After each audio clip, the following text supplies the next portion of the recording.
All right, this is the part where you clap right now.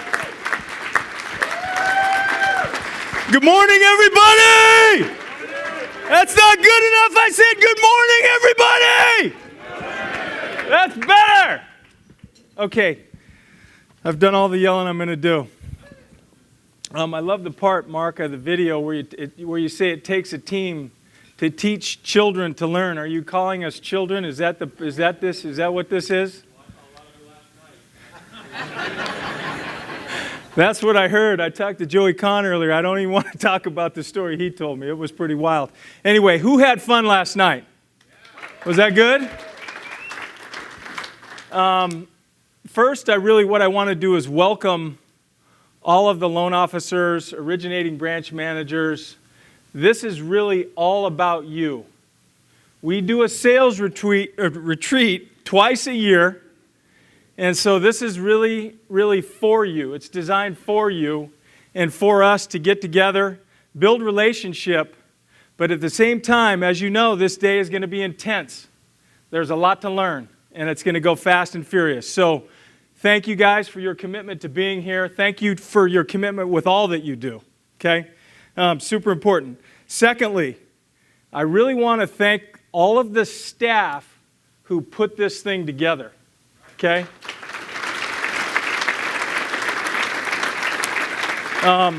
You've got Amelia, Valera, Amy.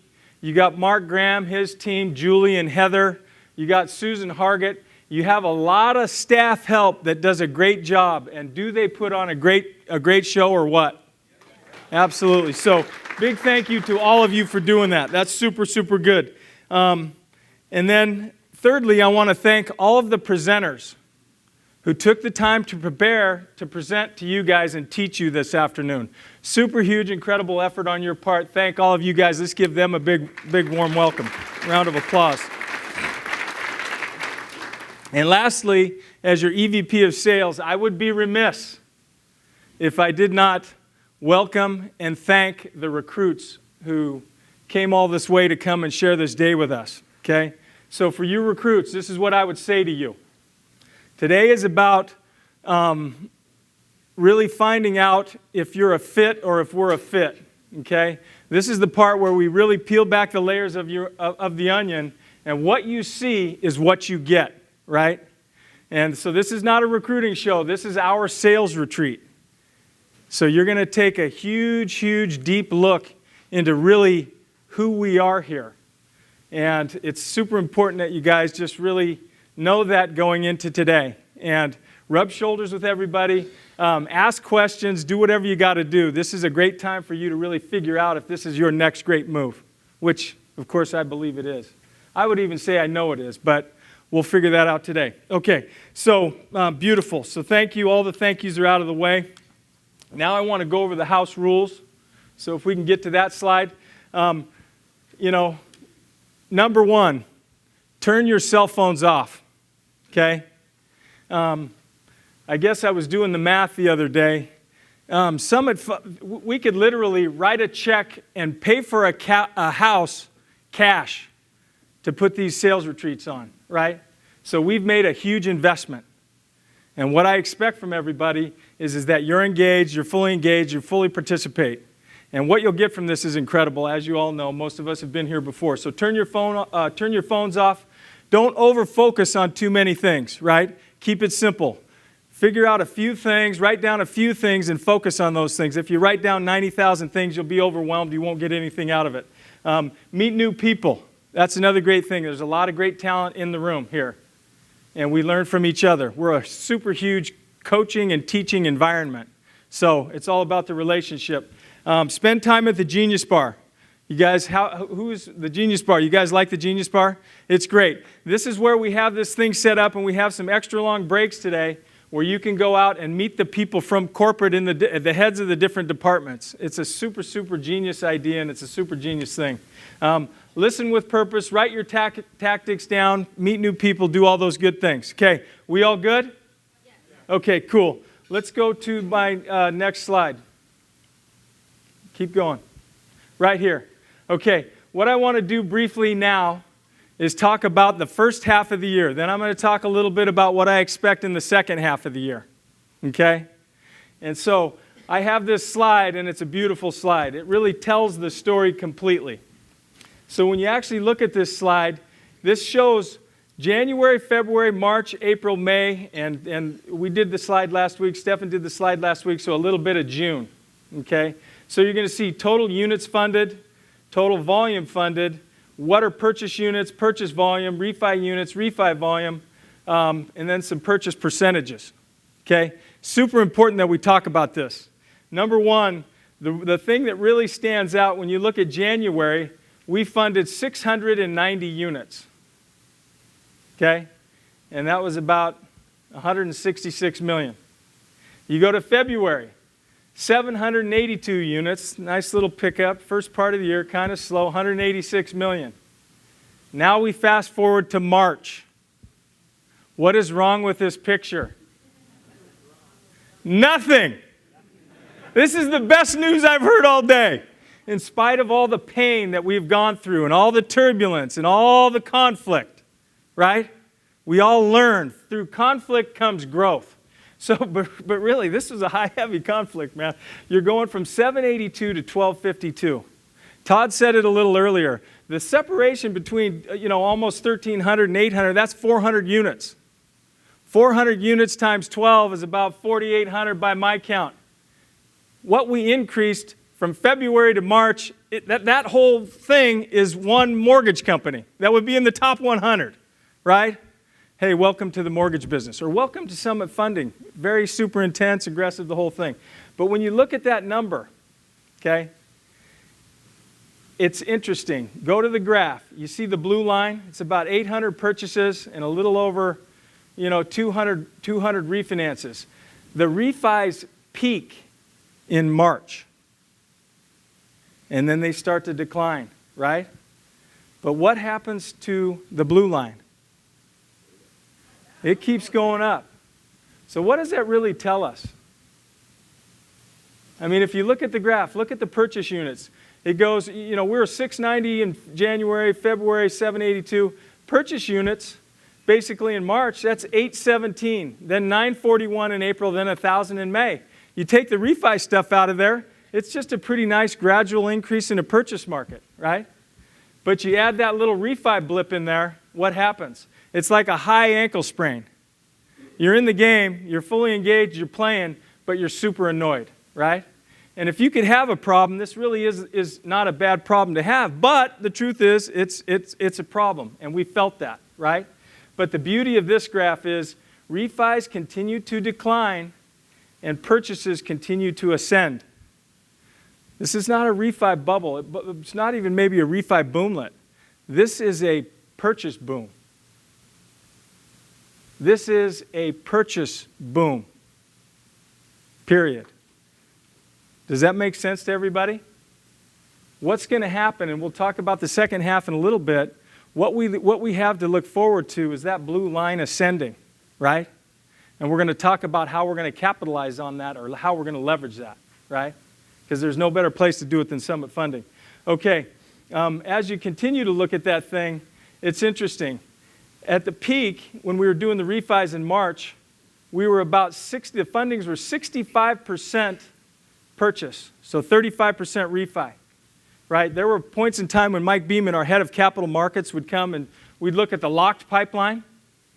It was like 50-50. I have never seen that in my 5 years at Summit Funding. Refis are the devil, right? Well, anyway, we kind of got to that place. But here's the thing. As you continue to go through time to March and April and May, look at the purchase percentage. It continues to go up, right? Right down to the first portion of June, we're at about 86% purchase. So this is the most beautiful thing that, I figured out and made this slide, or had Amelia help these guys did this slide. This is the best news I've ever heard. So that's a little bit about what has happened in the first part. Mark, go to the next slide. A second here.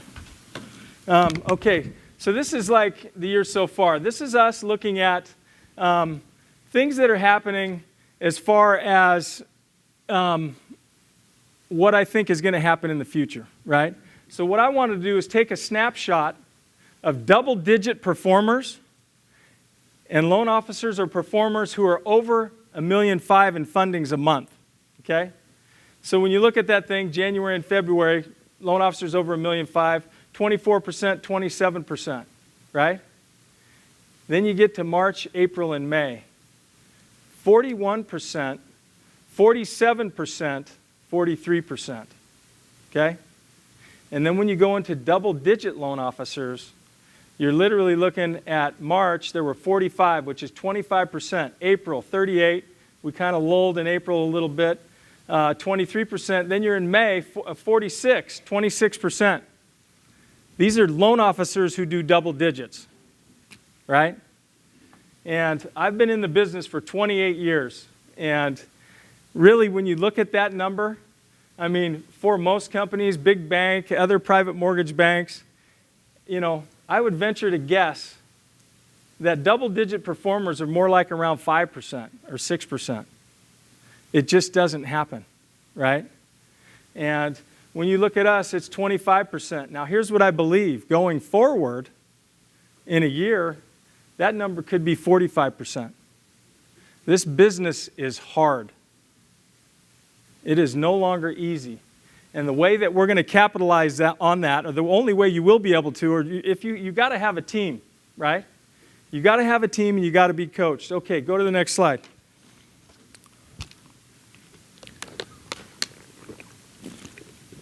Here's another really interesting slide. How about this one? What we're on track to do. The projected number of loan officers to make over $100,000 in 2015 is 127. 71% of our loan officers. Now, here's the funny part, and I mean, this is not funny, because if you make $100,000, you're really doing great. You could work at the state for 20 years, get a management job, you're making $100K, right? 71% of our loan officers do that, and it's almost pretty much on the cut line for being a low producer. If your average loan amount's $200,000, you fund 3 loans a month, you're going to make about $108,000 before, you know, and that's if you don't have any team expense coming out of your income, right? If you look at the numbers, for $200,000, that's 74, and that's 42%. Again, you're getting into those numbers where people that make $200,000, that's a lot of money. That's a lot of money, and we have 42% of our people doing that. What we're doing is right. Okay, go to the next slide. Okay, yeah, this is just a little slide about our top 10 branches. Top 10 branches are on pace to do about $1.6 billion. So you see some great performances there. And, you know, that's probably maybe a little less than half of the total volume that we will do this year as a company. So pretty good balance there. Top 10's kind of spread out, which is good. Next slide. Okay, stay humble and hungry. Guys, at the end of the day, when you look at going into the second half of the year, I want you to write these 4 things down. Okay, I only got 10 minutes and I'm going to say them. 3 of them I'm going to love talking about. 1 of them I'm not going to love talking about, but I'm going to talk about it. Okay? Second half of the year, the opportunity, you saw the blue line, the opportunity's there without question. Number 1, I want you to write down coaching. Number 2, teams.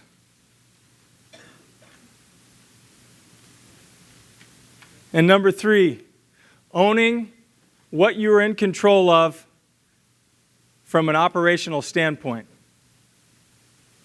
And number 4, this is the part, if you can't tell, that I won't like talking about, compliance and regulation. Okay? Yay. Yay me. Okay. Number 1, coaching. Right? When you look at how we're going to leverage this thing, without question, here is a truth that I want to tell you, and I'm in love with the whole notion. Everyone in here will be coached. Period. We are a coaching culture, and whether it's 12-step or whether it's summit coaching or whether you graduate and go fully blown into the core, we will be coached. And it is truly the right thing to do. You look at our coaching people now, our coaching team members now, they're all in the core. You guys, Todd's going to do a really cool thing with the coaching at the end of today. But what I want to tell you is I want to give you my personal thanks for what you do and what you're doing and how you're changing lives. Without question, it's incredible. A week doesn't go by that I don't get a compliment about one of our coaches and what they're doing. So that's truly incredible. Coaching works. I was at the barbecue last night, and I'm talking to Otto Kobler, our number 3 producer. According to Robin, he's about ready to get decleated from the number 3 spot, but we'll see how that goes. Anyway, I'm talking to Otto, and Otto's telling me a story, and we're talking about coaching and how it's really benefited everybody. And he goes on to tell me this story. He goes, gosh, I even called Mike Borland. And I said, really, Otto, what's that all about? And he's like, well, yeah, I called him up, and I had to ask him a question. I said, Mike, where are you going to? Okay, now my alarm bells are going off. Oh, my gosh, we got a great branch manager, Borland. He's at risk. He's leaving. Otto, what are you talking about? He's like, no, I called him up and asked him where he was going. And Borland answered back, what are you talking about? I'm not going anywhere. And Otto says, I thought for sure you'd be going somewhere because your numbers suck. Right? And I get the biggest kick out of this thing. So Otto's a coach. Otto's a top producer. Otto really doesn't coach Mike Borland. But what does Otto do? He invites him to compete. Mike Borland is a part of our family, and Otto takes that personally. So that's just an incredible testament to why coaching works, and that's a beautiful story. And thanks for making that call, Otto. I appreciate that. Okay, so coaching, it's going to happen. We're going to do it. It works. Number 2, teams, okay? All this coaching, what does that do? 5 minutes, thank you. It teaches our loan officers to sell with structure and accountability. The key word is sell, right? What does it take to be a great salesperson? Time. How do you create time when it's really hard to originate loans? Come on, you can all answer at once. It's the team, right? No team, no time. No time, no sale. So, when you look around at all the other private mortgage banks and big mortgage banks, all those people, all our competitors, they do not focus on the team concept as well as we do, anywhere near how we do. With all the structure from the job descriptions to LP incentives to all these things that make it work. Now, don't get me wrong. When you really look at it, you have to have skin in the game or it won't work, right? And that's the way it's going to roll, but you must have a team. Okay, number 3, and this one is it's obvious anyway, but when we're humming along operationally, it's not as obvious, right? And when you run into this space where sales does way more loans than operations can handle, it becomes real clear. It was like a defining moment where we really learned it, or this message really became abundantly clear. And that is, you have to master operationally as originators that part of your craft.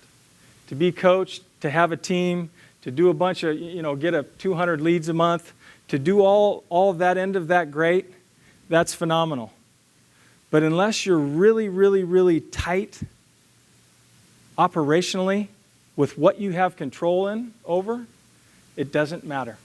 It does not matter, right? And we've been able operationally to get by this because we do so well, because Ringrose has this thing buttoned up so tight. In spite of everything else, she's rocking it, right?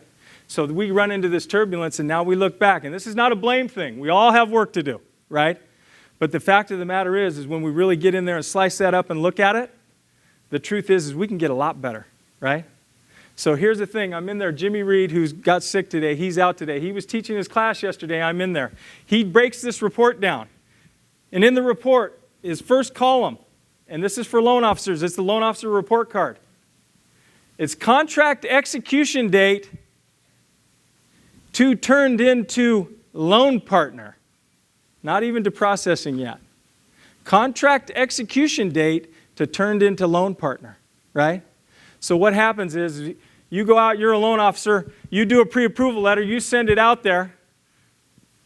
Realtor takes the guy in the car, the gal in the car, they go out there, they write the offer, they get all that done, right? And the offer's approved. And then it's Thursday or Friday. Oh, yeah, but whatever. That number is like an average of 5 days from contract execution date to loan partner date. So when I'm talking about us being tight operationally, it looks like this. I'm standing in the class going, wow, boy, that's a great find. That's a great detail. How do you handle that? He says, well, it's real simple.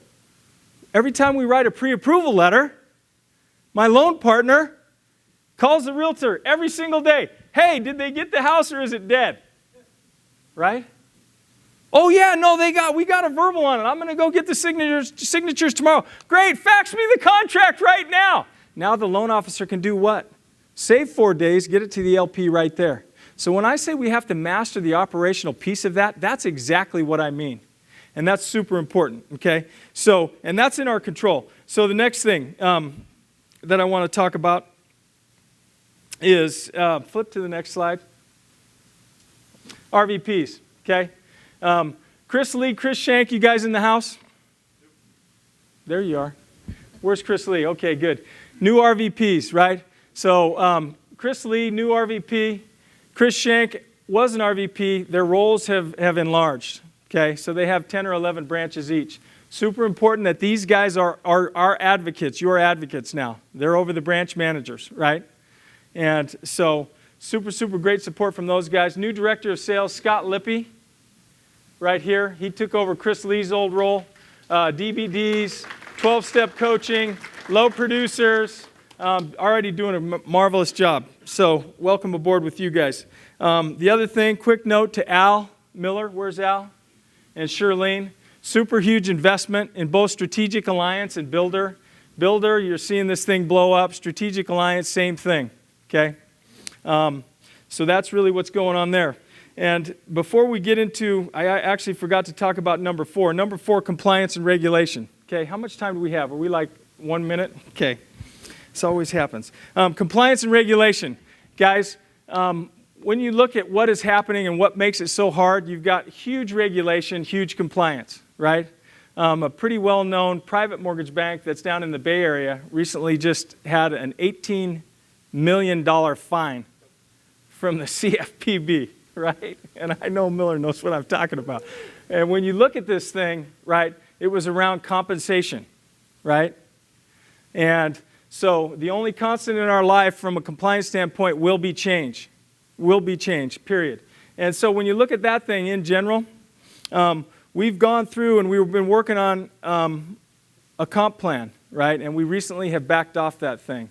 I want to be very, very clear. That doesn't mean it's over. It just means we haven't had enough detail or information or findings come in through the courts to really, give us clear direction or really make us believe it's time to do that yet. But it's coming, okay? And, when you look at that compliance and regulation, at some point things will change. We know they're going to change. We will do the right thing, okay? We will do the right thing. It won't look the same, but the math will be the same, okay? So just understand a lot of that's coming. We're going to just accept it, and we're going to stay together, and we're going to fight through it. Okay, next slide. Next slide. Leaders Club. Todd, I owe you an apology again, brother. We upped the number, thinking it was going to be a higher, tougher target to hit so I could spend less of your money. However, we have actually now 50 loan officers on track to make it this year. Guys, I did that on purpose. Sorry, Todd, you didn't hear that. 21 million total volume to make it, or 110 units. Branch managers, 115 million, or 685 units. Okay, 50 on track. Guys, that was a picture last year from Cancun. Mark Graham, super great job. Whoever was there last year, it was incredible. And if you look at the picture, there's a guy on the water jet propulsion skis up above the whole group. It was the best trip yet. Next slide. 25 million will get you a $2,500 jewelry allowance. 50 million, $5,000. 75 million will get you $7,500, and 100 million, Alicia, will get you $10,000. Great job. She's on pace to do about 110. 10-year awards. Okay, guys, 10-year awards, super important that we acknowledge and reward people for a number of years of service. HR is sending these awards out. You get them every year. You know, they do that stuff. We acknowledge the 5, 10, 15 years. So when I call your name, I want everybody to hold the applause till the end. I'm going to call your name. Stand up. Kevin Cavalli, 10 years. Stand up. No clapping yet. Jamie Rounsaville, 5 years. Albert Chavez. Where's Albert? No Albert. Kirk Screama, 10 years. There's Kirky. Dan Miller, 5 years. Okay, let's give these guys a huge round of applause.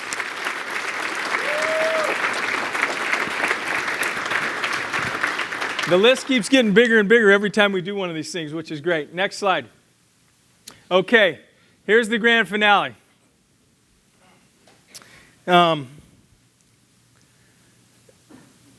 When you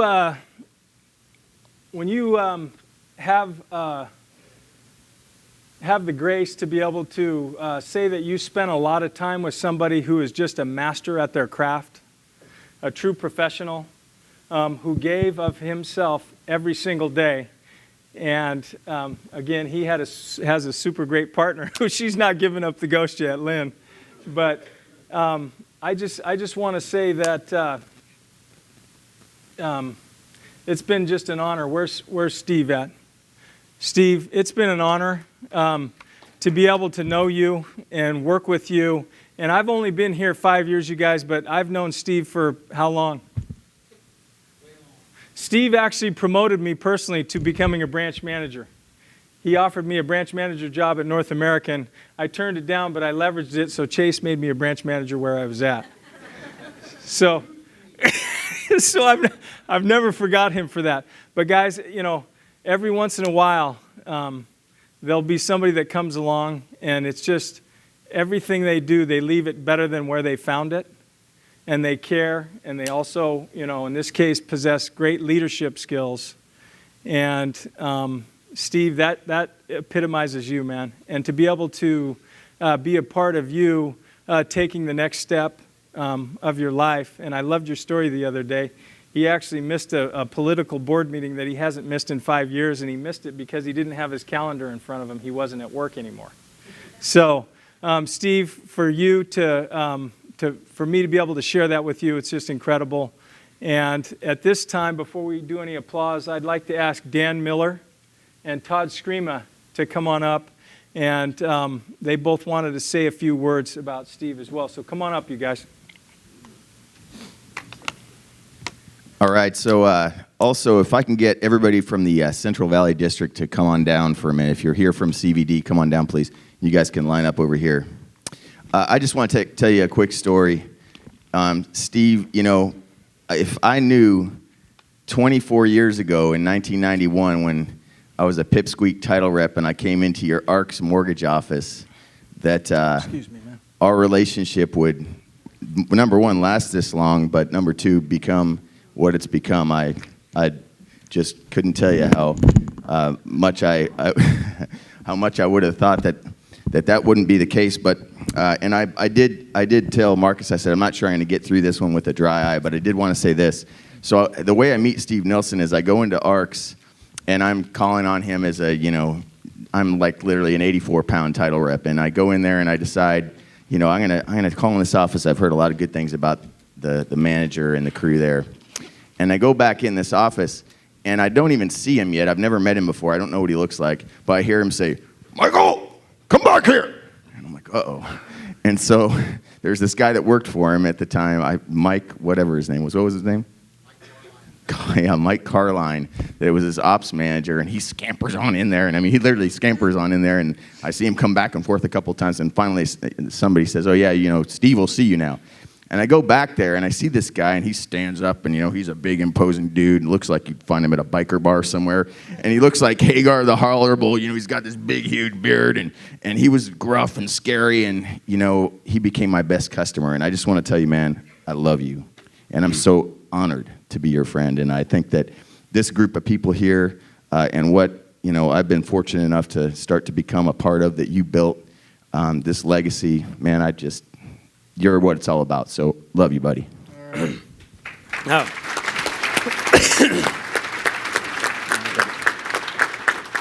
So I had the pleasure of meeting Steve about 17 years ago, something like that, I believe. And he was trying to recruit me, and I was trying to recruit him. And the story goes that I won. But he worked for, I think, North American Mortgage at the time. And it was the start of a beautiful relationship. I think Lodi was our third office ever opened. And I remember the first day walking in there, and it was pretty nerve-wracking because we're not good at doing it. We had Sacramento Branch and I think Elk Grove, and all of a sudden we're expanding into Lodi. And I remember having complete trust because of Steve and Lynn. And what I love about Steve's story that we can all take away is, first of all, it's an honor for me to run a company where you see people actually retire and do it right. I remember when Steve called me and first started bringing this up several months ago, and I was kind of probing, like, are you sure? Are you sure? It's the right time. And I said, you should be very proud of what you've built and what you've become. He's helped, I don't know how many thousands of people in this industry. He's an icon. But what I love about his story is, what I loved about working with him was he was always fun to work with, okay? And what I mean by that is, Steve we could be in confrontation about whatever, a file or whatever, but it always ended up over a beer, or a glass of wine, and, it really was, he just was past it. And he's so passionate about what he was doing. What we can learn from his story, I think, is that he's done a great job of making a lot of money, saving a lot of money, helping a lot of people. It's really what we all aspire to do in our industry.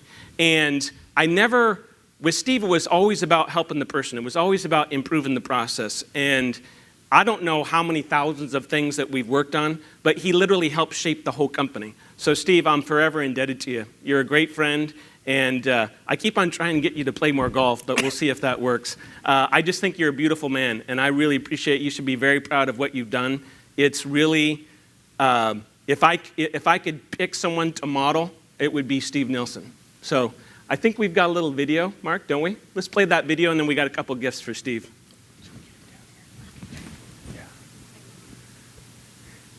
Steve, we'd like you to actually come up here and enjoy the video in your first gift of a series of gifts. He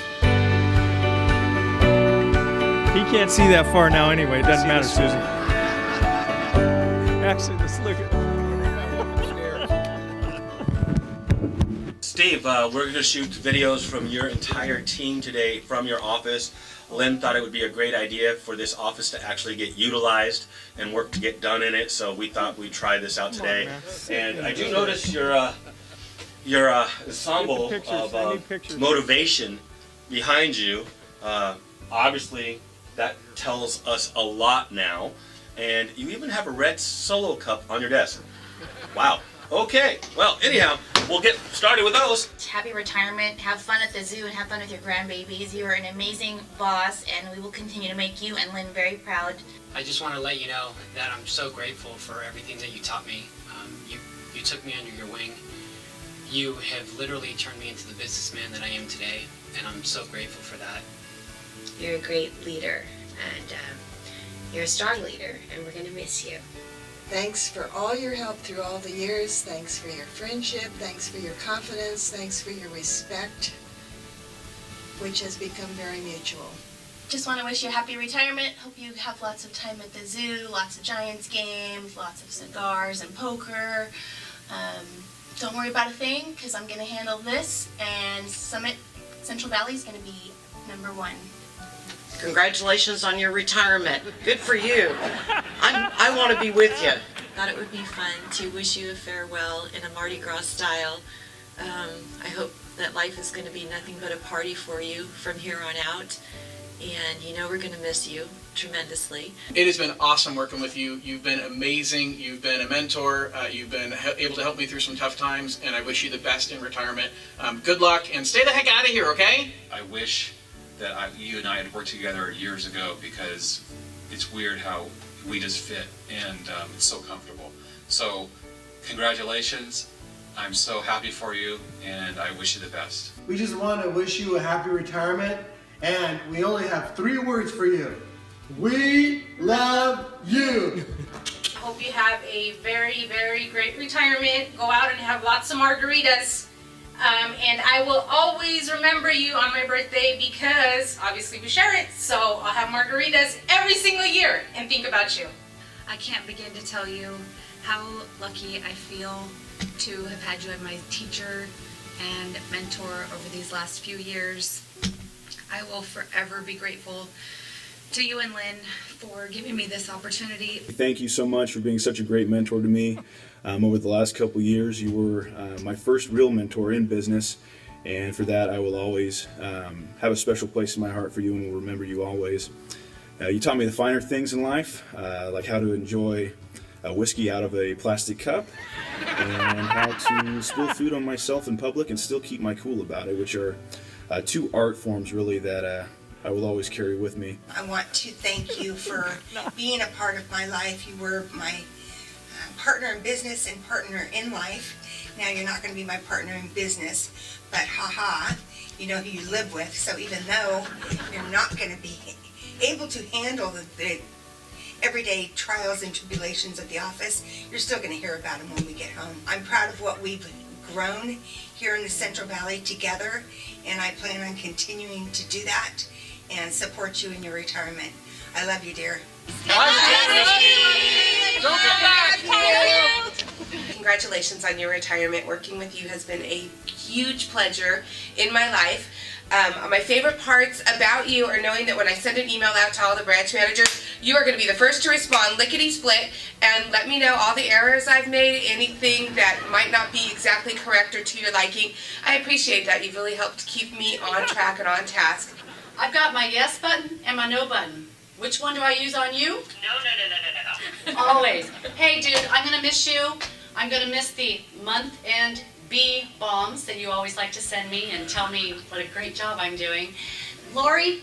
Steve, how am I going to function when I don't have you asking me really complicated questions at crucial moments at the end of the month? And quoting guidelines. That's always special. Because you are such an icon like Hello Kitty, I just want to say thank you, and I wanted to wish you the best in the next phase of your life, whatever that may be. I wish you much relaxation and everything you could possibly want in life. I remember back when I first came to this company, and together we were kind of talking to this kid named Braden Dillon, and the fact that you took this guy under your wing, kind of brought him into the business and showed him how this thing works. I know he's super appreciative for it, and what it showed me is that you care about the greater good, you care about people, and you really have their best interest at heart. So Steve, I appreciate that. I appreciate you. And once again, Big Papi, you will be missed. We are going to miss you. You've done a ton for this company. I've seen you in many different roles for the time I've been here, and I wish you nothing but the best. From one mid-century person to another, I'm so excited for you to have the opportunity to retire.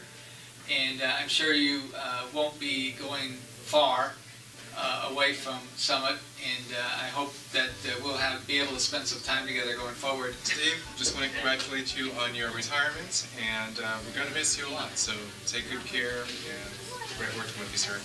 What's his name again? I just want to do a quick video to say congratulations on your retirement and thank you for all that you do, and also, like we've always said, that all great people were born on March 27th, so we both have the same birthday. I've been waiting a long time to tell you this. I really, really mean it. You don't know Jack. No, really, you don't know Jack. He joined us in HR a couple of weeks ago and he's going to be speaking for us. Steve, from the HR team, we wanted to send you all the best in your retirement, and we wanted to clarify that should you have any claims that arise from trying to get up out of your rocking chair, please contact Mark Graham. Steve Nelson would like to congratulate you on your retirement, and you're going to be missed from IT and your tickets too also. We've worked together for a long time, and it's a well-deserved retirement. I'm really happy for you, and as I call you El Jefe Grande, I hope you enjoy your retirement. Hey Steve, it's the marketing department here, and we are really wanting to wish you a happy retirement. So we thought we would do it with typical marketing creativity and some flair. So long, farewell, Auf Wiedersehen, goodbye. I just wanted to say farewell to Mr. Steve Nielsen. We're going to miss having you around. And I want to thank you because you were the first person that taught me that we do not have realtors, we have realtors. You realize that I have known you for 15 years since I started with, actually since I moved to Sacramento and I started with North American. So happy retirement, good luck, and I'll miss you. You to me are a tremendous, not only asset through time to this company, but more a tremendous mentor to me personally. And I just want to thank you for that, and thank you for everything that you've done for all of us here at Summit. I'm going to miss you, brother, like you can't believe. The very best thing, Steve, about working with you is up until the very end, you were so focused, you grew your entire division, all of the deep relationships you have with all of us, and I'm so happy to live only 8 blocks away from you. So I'll see you all the time. So, I love you, Poppy. To see what you've become for so many people as a leader and as a mentor, it warms my heart. At the end of the day, what I love is I see in people that they go above and beyond. I don't know if everyone knows in Summit just how successful your whole region is. It's literally one of the most successful regions, not just within Summit, but I would say in the United States. And that's what you've built. And so hats off to you, brother. I hope that in retirement, as you move on, that you just do a bunch of fun things, that you don't think about the mortgage business, and you truly, truly enjoy the rest of your life as you did your career in the mortgage business, because you deserve it. I wouldn't say that to a lot of people. I'm not sure how many people can end on a bang like you're doing, but that's the proper way to do it, brother. You're Michael Jordan to me. So I love you. God bless you. And come play some golf with me now that you're retired. Love you, bud. All right. Steve Nielsen. Hey, and just to let everybody know, play golf with somebody you can beat. Thank you, man.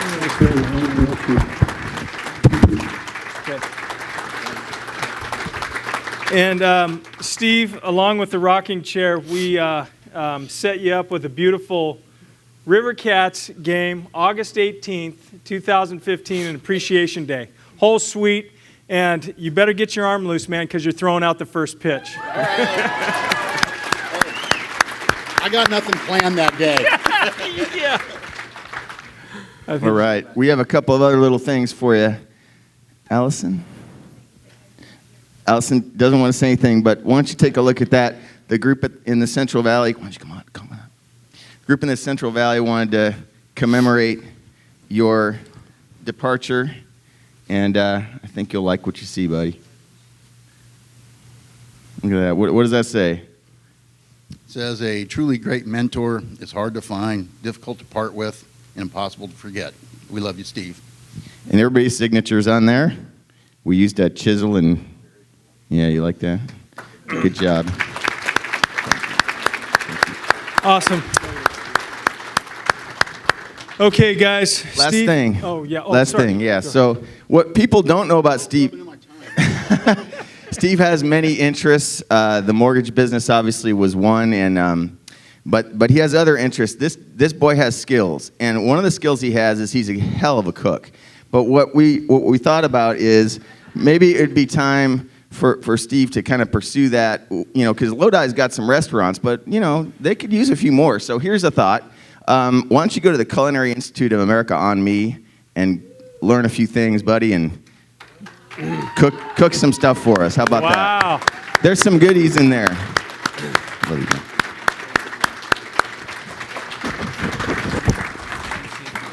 What's this? Yeah, here. Yeah. This is the last chance he gets, and so here it is. First of all, thank you, everybody that put together that great little video there. I love that to death.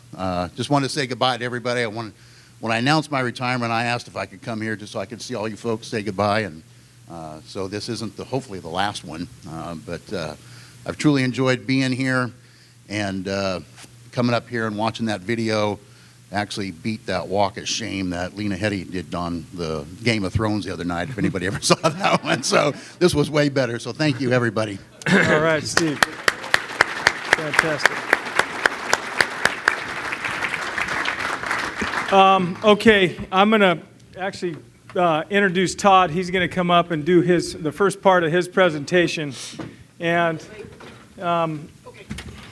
when you talk about great leadership, it's exemplified by what we just experienced here with Steve Nilsson, right? And although I could say a gajillion great things about Todd, what I'm most impressed with right now is his leadership when it is most intense, right? You have people buckling like cheap camp stools, and then you literally have people in the same situation that take that same experience and turn it into something better. And without further ado, I'd like to get Todd Scream up here. Thank you.